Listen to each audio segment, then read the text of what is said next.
Hello friends, welcome back to my channel. আজকে আমি দেখো ডার্ক সার্কেল রিমুভ করার একটা রেমেডি বানাচ্ছি। তো দেখো আলু আর শসা আমি কুচি করে কেটে রেখেছি। এবার এটাকে একটা মিক্সির জার দিয়ে আমি পিষে নিব।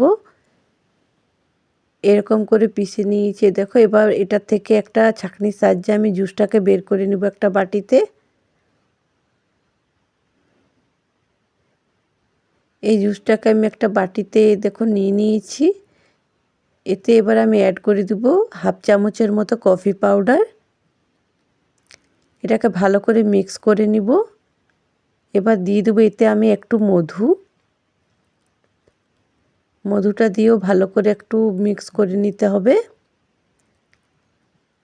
এই দেখো আমাদের রেডি হয়ে গেছে। এবার এটা ভালো করে মিক্স করে নেওয়ার পর তোমরা তোমাদের চোখের চারপাশে ভালো করে লাগিয়ে নিবে। এই দেখো এরকমভাবে তোমরা লাগাবে। এটা লাগিয়ে তোমরা কিছুক্ষণ শুকোবার জন্য রেখে দিবে।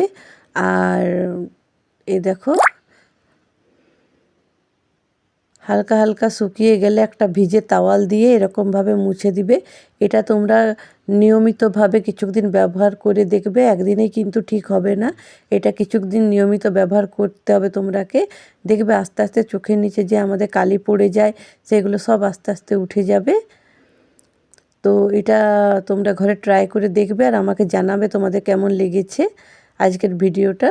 তো ভালো লাগলে আমার চ্যানেলটাকে সাবস্ক্রাইব করবে, শেয়ার করবে, লাইক করবে। দেখা হবে পরের ভিডিওতে। বাই।